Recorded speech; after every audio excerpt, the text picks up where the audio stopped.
Hello everyone, कैसे हैं आप सब। उम्मीद करता हूं कि आप बेहतरीन होंगे, आपका स्वास्थ्य बढ़िया होगा। मेरा नाम वैभव कौशिक है और आप सभी जुड़ चुके हैं संस्कृति आईएएस के यूट्यूब प्लेटफॉर्म पर। आज जिस टॉपिक के बारे में बात करने वाले हैं वो ग्रह है बृहस्पति। बृहस्पति जिसे हम लोग अंग्रेजी में जुपिटर कहते हैं।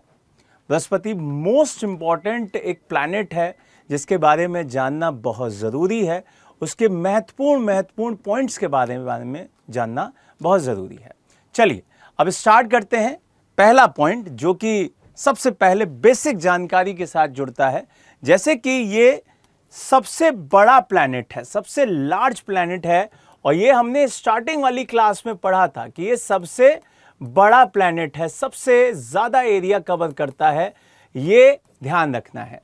क्लियर है ये। दूसरी बात, इसका व्यास जो है वो पृथ्वी से 11 गुना बड़ा है। कितना गुना? 11 गुना बड़ा है। और जो द्रव्यमान है वो आपके 318 गुना ज्यादा है। तो ये दोनों पॉइंट पृथ्वी से कंपेयर करते हुए आपको याद रखने हैं कि भाई अगर हम अर्थ से कंपेयर करें तो फिर जुपिटर का क्या मसला दिखाई देता है।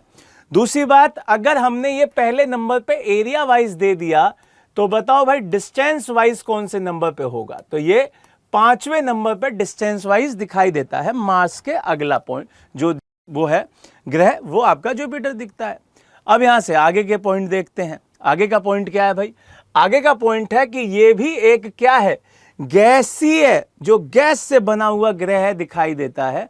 यहां पर भी गैस की जो मात्रा है वो ज्यादा दिखती है। जैसे कि यहां पर भी आपको हाइड्रोजन और आपका हीलियम गैस ज्यादा दिखाई देती है, क्योंकि मैंने स्टार्टिंग में आपको बताया था कि ये जो ग्रह हैं, जहां से जुपिटर से लेकर नेपच्यून तक, ये सारे के सारे ग्रह गैस वाले हैं और ये बाह्य ग्रह कहलाते हैं। गैस ज्यादा दिखाई देती हैं। यहाँ पे स्टोन्स का मसला कम दिखाई देता है। अब यहां से अगला जो पॉइंट दिखाई देता है कि भाई हाइड्रोजन हीलियम तो मिल गई, इसी की तरह आगे भी एक ग्रह आएगा जिसे हम शनि कहते हैं, वहां पे भी ऐसी ही गैसेज मिलती हैं। अब ये क्या है भाई? यहां पे आपको याद रखना है कि जुपिटर पर एक विशाल तूफान दिखाई देता है जिसको ग्रेट रेड स्पॉट कहते हैं। तो इसका मतलब ये क्या है? एक तूफान है। तो ये इसकी बहुत इंपॉर्टेंट बात है कि यहाँ पे एक तूफान दिखाई देता है जिसको ग्रेट रेड स्पॉट कहते हैं, और यह कई सदियों में सक्रिय रहता है। और इसी वजह से आपको ये भी याद रखना है कि भाई पृथ्वी पे तो कुछ ऐसा नहीं आता, तो पृथ्वी से भी बड़ा तूफानी सिस्टम यहाँ दिखाई देता है। नाम क्या है? Great red spot. तो ये इंपॉर्टेंट पॉइंट है।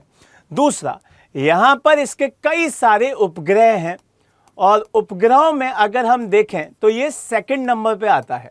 बेसिकली कौन से नंबर पे आता है? सेकंड नंबर पे। इससे ज्यादा उपग्रह आगे आने वाला जो ग्रह है हमारा शनि, उसके बारे में पढ़ेंगे तो तब मैं बताऊंगा कि वहां पे ज्यादा उपग्रह हैं। लेकिन यहां पर जो जुपिटर है, अभी 2025 तक अप्रोक्स 95 तक हमने उपग्रह इसके ढूंढ लिए हैं, जिनको हम मून कहते हैं, हमने ढूंढ लिए हैं। लेकिन सबसे ज्यादा जो इसके प्रसिद्ध मून्स हैं उसमें है आपका गैलीमेड। ठीक है, तो ये आपको ध्यान रखना है। यहां पे जो गैलीमेड है वो सबसे बड़ा सोलर सिस्टम का उपग्रह है।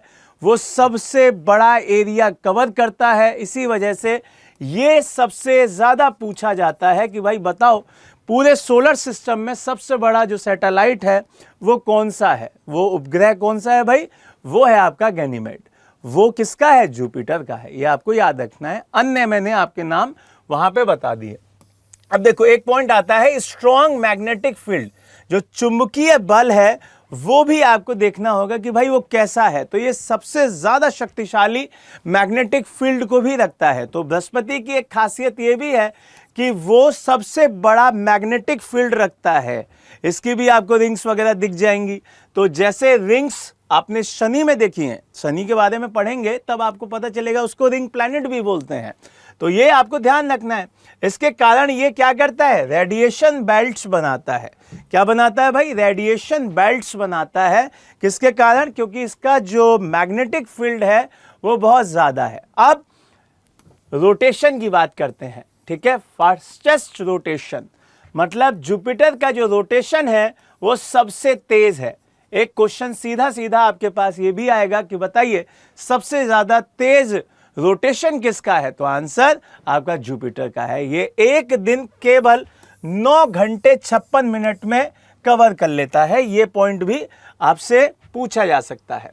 रिंग्स आर प्रेजेंट, जैसा मैंने अभी बताया कि इसके भी छल्ले होते हैं बिल्कुल शनि की तरह, लेकिन शनि से कम होते हैं क्योंकि मून्स वगैरह आपको ध्यान ही होगा, उसके क्लियर दिखते हैं, इसके क्लियर नहीं दिखते उतना।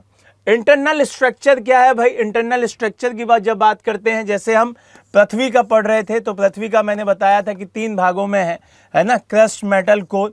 वैसे ही यहाँ पर भी आपको दिखेगा कि कोर होगा, मेटेलिक हाइड्रोजन है, मॉलिक्यूलर हाइड्रोजन है और आउटर एटमॉस्फेयर है। तो ये सारा का सारा इसका क्या है, इंटरनल स्ट्रक्चर दिखाई देता है, जो कि आपको ध्यान रखना है। अब यहां पर स्ट्रॉन्ग ग्रेविटी पाई जाती है, गुरुत्वाकर्षण पृथ्वी की तुलना में अप्रोक्स 2.5 गुना ताकतवर है। मतलब यहां का ग्रेविटेशनल फोर्स बहुत ज्यादा तो नहीं बोलूंगा मैं, लेकिन हाँ पृथ्वी का जितना है उससे 2.5 गुना ज्यादा दिखाई देता है, 2.5 गुना ज्यादा दिखाई देता है। अब सबसे महत्वपूर्ण चीज कि भाई जुपिटर की स्टडी करने के लिए क्या कोई हमने मिशन छोड़ा है, तो बिल्कुल छोड़ा है भाई हमने। एक है पोनियर 10/11, एक है वोयागर 1/2, एक है गैलीलियो मिशन, एक है जूनो। ये सबसे इंपॉर्टेंट जूनो, जो कि नासा अभी हाल फिलहाल में कर रहा है, जिस पे काम कर रहा है जूनो, ये बहुत इंपॉर्टेंट है, ठीक है। और एक है यूरोप का मिशन जूस, ये आपको ध्यान रखना है, जोवियन मून्स का अध्ययन करेगा। किसका करेगा भाई, जोवियन मून्स का अध्ययन करेगा। ये सारे के सारे मिशंस आपके किसके लिए हैं, जुपिटर के लिए हैं। तो इस तरीके से आज हमारा जुपिटर कंप्लीट हो गया। अब यहां पे आपको ध्यान रखना है कि जब जुपिटर कंप्लीट हो गया है तो इससे आगे के जो 3 हमारे प्लैनेट्स बचे हैं उनको कंप्लीट करेंगे, फिर उसके बाद अगले टॉपिक पे चलेंगे। तो ऐसे ही एक एक करके हर ग्रह को पढ़ते जाएंगे, बढ़िया से चीज़ों को समझते जाइए, चीज़ों को याद करते जाइए। ये एग्ज़ाम में आपकी आम जिंदगी में बहुत काम आने वाला है। नए टॉपिक के साथ दोबारा मिलेंगे। जय हिंद, जय भारत।